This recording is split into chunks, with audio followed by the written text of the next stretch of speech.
नमस्कार विद्यार्थ्यांनो, आज आपण इयत्ता 8वी सामान्य विज्ञान पाठ क्रमांक 9 आपत्ती व्यवस्थापन या पाठाचा स्वाध्याय बघणार आहोत। तर तुम्ही जर आमच्या चॅनलवर नवीन असाल तर चॅनलला सबस्क्राइब करा, बेल आयकॉन प्रेस करा। चला तर प्रश्न पहिला बघूया। प्रश्न क्रमांक 1 आहे, खालील प्रश्नांची उत्तरे तुमच्या शब्दात लिहा। प्रश्न, बराच काळ मोठा पाऊस आणि दरड कोसळणे यांतील संबंध व कारणे स्पष्ट करा। उत्तर, खडकामध्ये नैसर्गिकरित्या भेगा अस्तित्वात असतात। पावसाचे पाणी अशा भेगांत शिरते, त्यामुळे खडकांची झीज होते। एकूण वजन वाढते, त्यामुळे त्यांचा गुरुत्व मध्य बदलतो व खडक उतरणीकडे घसरतात व कोसळतात। यालाच दरड कोसळणे असे म्हणतात। दरड कोसळण्याची कारणे: 1. भूकंप, अतिवृष्टी, वादळे, महापूर वगैरे मोठ्या नैसर्गिक आपत्तीनंतरचे परिणाम म्हणून दरडी कोसळण्यासारखे प्रकार घडतात। बेसुमार वृक्षतोडीमुळे ही जमिनीची धूप होते। डोंगराळ घाटात रस्ते बांधण्यासाठी खोदकाम केल्याने डोंगर कमकुवत होतात व त्यांच्या कडेचे दगड किंवा खडक कोसळतात। हा प्रश्न, भूकंप आपत्तीच्या प्रसंगी काय करावे व काय करू नये यांच्या सूचनांचा तक्ता तयार करा। उत्तर, भूकंप आपत्तीच्या प्रसंगी करावे। भूकंपाच्या वेळी तुम्ही घरामध्ये असाल तर भूकंपाची जाणीव झाल्यास न घाबरता, सैरावैरा न पळता आहे त्याच जागी शांत उभे राहावे। जमिनीवर बसा, टेबल, पलंग कोणत्याही एखाद्या फर्निचर खाली जाऊन स्वतःला झाकून घ्या आणि जमिनीची हालचाल थांबेपर्यंत तेथेच थांबा। तुमच्या आसपास कुठे टेबल किंवा डेस्क नसेल तर घराच्या एखाद्या कोपऱ्यात खाली बसून दोन्ही हात गुडघ्यांभोवती, त्यात तुमचा चेहरा झाकून ठेवा। चालत्या वाहनात असाल किंवा घराबाहेर असाल तर सुरक्षित ठिकाण पाहून लगेच वाहन थांबवा आणि तुम्ही देखील वाहनाच्या आत थांबा। बाहेर येण्याचे टाळा। इमारती, झाडे, विजेच्या तारांजवळ थांबू नका। भूकंपाच्या वेळी हे करू नका: बहुमजली इमारतीमधील लिफ्टचा वापर करू नका, जिना वापरा। एका जागी अवघडलेल्या स्थितीत जास्त वेळ बसू नका, शरीराची थोडीफार हालचाल करा। भूकंपानंतर विजेच्या शॉर्ट सर्किटमुळे आग लागू शकते, हे टाळण्यासाठी घरातील मेन स्विच दक्षतापूर्वक बंद करा। अशा प्रसंगी मेणबत्त्या, कंदील, काड्या पेटी यांचा वापर करू नका, बॅटरी किंवा टॉर्चचा वापर करा।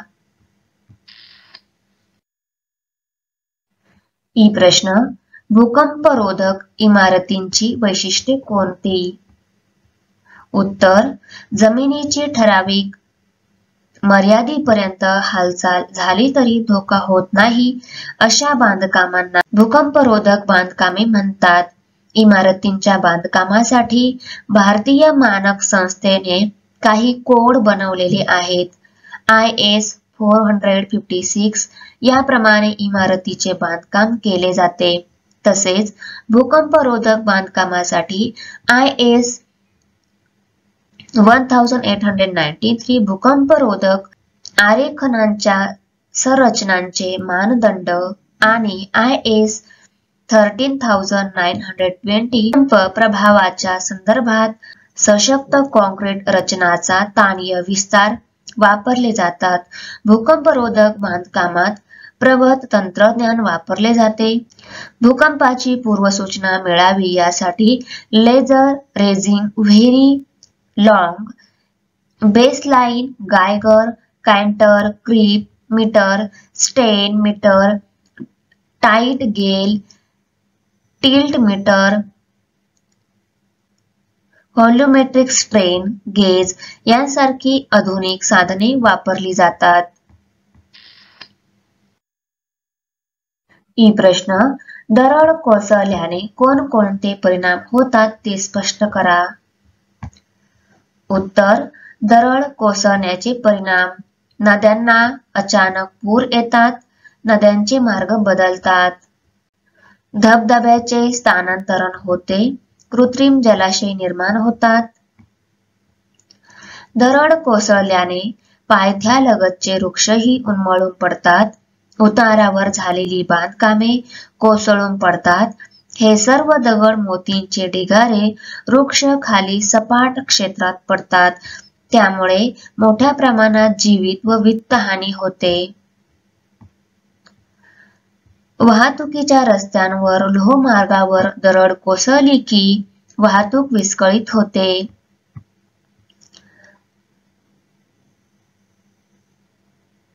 भूस्खलन होताना त्यावरील वनस्पती जीवन नष्ट होते.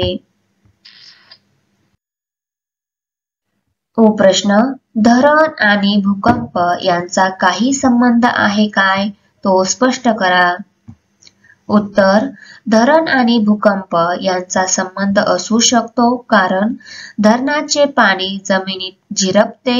जमिनीत झिरपलेल्या पाण्याची वाफ होते. ती वाफ कमकुवत भागातून बाहेर पडण्याचा प्रयत्न करते. या प्रयत्नामुळे जमिनीला हादरे बसून भूकंप होऊ शकतो.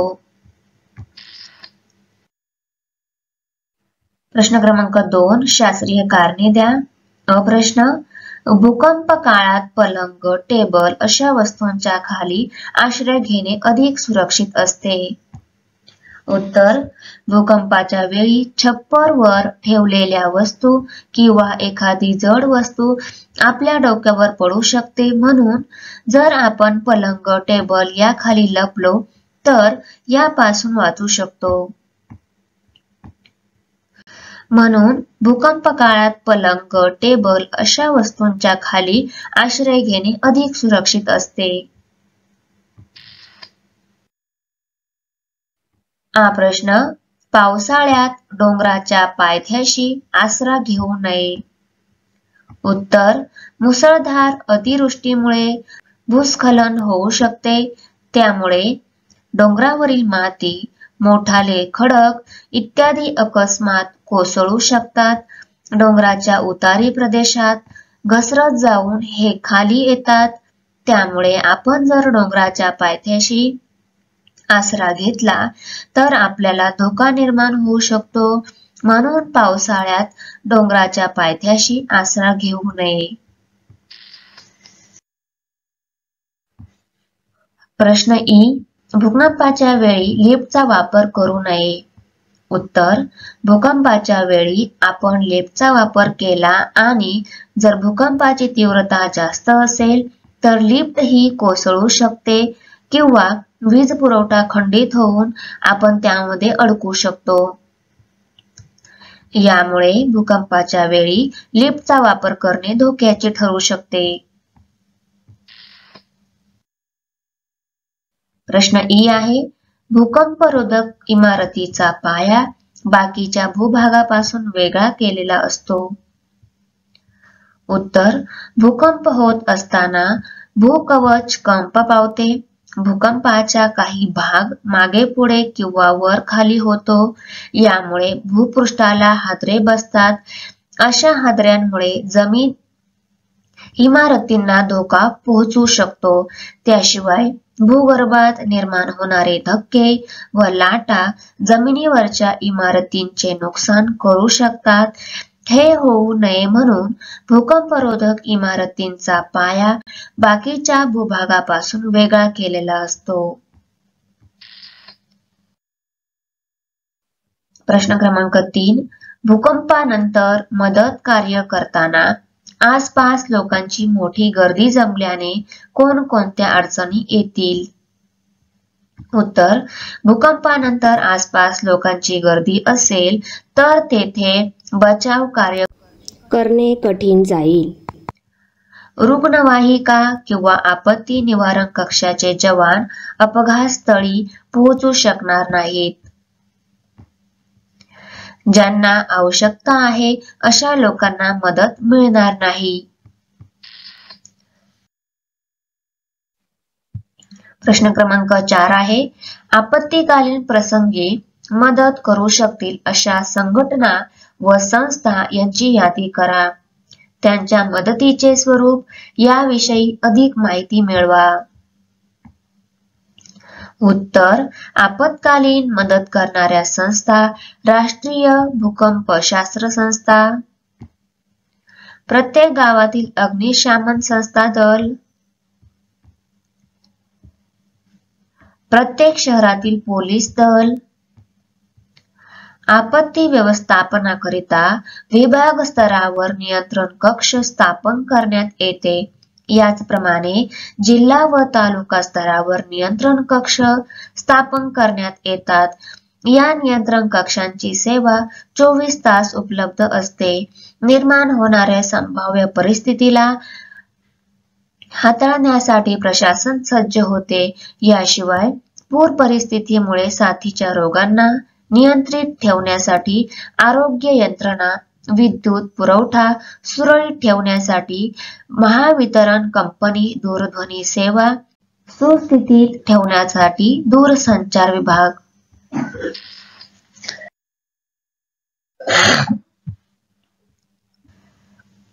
कंपनी, दूरध्वनी सेवा सुस्थितीत ठेवण्यासाठी दूरसंचार विभाग. रस्त्याने वाहतुकीचा संपर्क असावा यासाठी सार्वजनिक बांधकाम विभाग, राज्य परिवहन महामंडळ, पाटबंधारे विभाग व इतर संबंधित विभागांना आवश्यक सूचना देण्यात येतात. आपत्कालीन परिस्थितीत प्रशासकीय यंत्रणे सोबतच शालेय महाविद्यालयीन विद्यार्थी, एनसीसी, होमगार्ड्स, पोलीस प्रशासन, स्वयंसेवी संस्था, सामाजिक कार्यकर्ते आदींचा प्रामुख्याने सहभाग असतो. असेच आपत्कालीन परिस्थितीमध्ये ग्रामस्थांनी देखील हिरिरीने पुढाकार घेऊन सुरक्षा व्यवस्थेला सहकार्य करण्याची गरज असते. प्रश्न क्रमांक 5, आपत्ती निवारण आराखड्याच्या मदतीने तुमच्या शाळेचे सर्वेक्षण करून मुद्देनिहाय माहिती लिहा.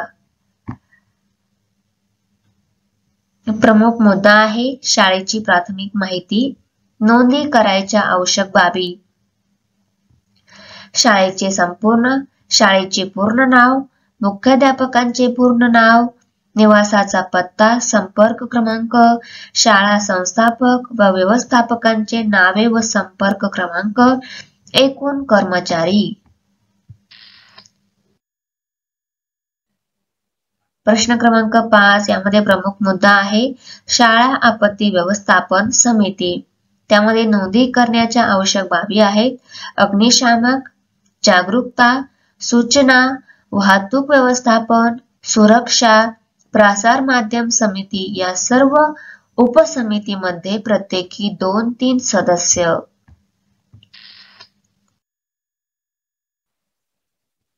त्यानंतर मुद्दा आहे इमारतीची विस्तृत माहिती. नोंदी करण्याच्या आवश्यक बाबी आहेत: एकूण खोल्यांची संख्या, वर्गांची संख्या, इयत्ता, छताच्या बांधकामाचे स्वरूप, लाकडी किंवा पत्रा किंवा सिमेंट, इमारतीचे वय आणि वर्ष.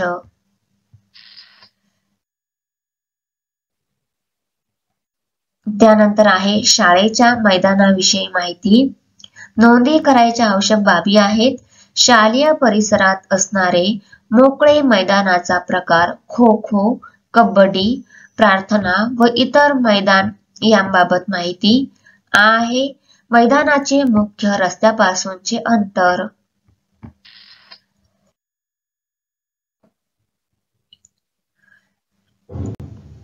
त्यानंतर आहे शाळेची दिनचर्या. नोंदी करायच्या आवश्यक बाबी आहेत: शाळा भरण्याची दीर्घ व लघु सुट्टीची व शाळा सुटण्याची वेळ.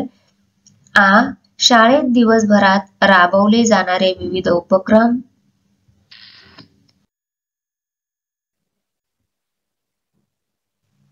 त्यानंतर आहे मुद्दा आहे शाळेतील संभाव्य धोके. नोंदी करण्याच्या आवश्यक बाबीमध्ये अ आहे संभाव्य धोक्याचे नाव व स्वरूप, साधे माध्यम व तीव्र, आ आहे पूर्वी झालेले नुकसान, ई आहे सध्या केलेली उपाययोजना.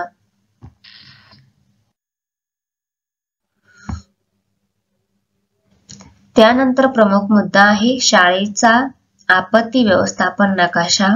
नोंदी करण्याच्या आवश्यक बाबी आहेत शाळेच्या सर्व इमारती, त्यांची रचना, मैदाने, प्रवेशद्वार, शाळेतील संभाव्य धोक्यांच्या जागा, आपत्ती प्रसंगी सुरक्षित जागा, जवळचा रस्ता या सर्व बाबी त्यात दाखवणे आवश्यक आहे. हा नकाशा शाळेच्या प्रवेशद्वार जवळ लावण्यात यावा.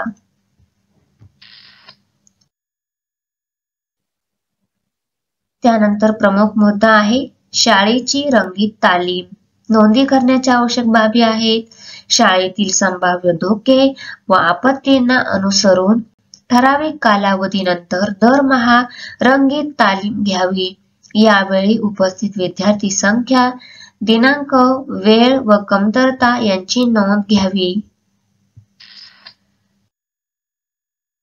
प्रश्न क्रमांक 6.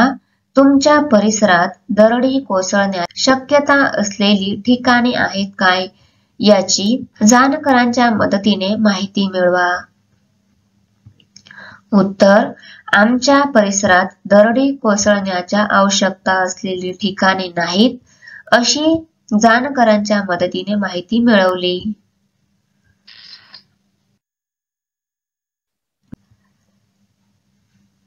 प्रश्न क्रमांक 7. खालील चित्राच्या सहाय्याने आपत्ती काळातील तुमची भूमिका काय असेल ते लिहा. उत्तर: आपण संकटात सापडले असता जवळपास मदत करणारे कोणीही नसेल तर जवळपासच्या पोलीस स्टेशनला किंवा अग्निशमन दलाला फोन करून मदत मिळवण्याचा प्रयत्न करावा. जवळपास रहदारी असेल तर त्यांच्या मार्फत मदत मिळवण्याचा प्रयत्न करावा. मोबाईलद्वारे मदत मिळवावी. मदत यंत्रणा येईपर्यंत स्वतःची योजना स्वतः आखून त्याप्रमाणे कार्य करावे.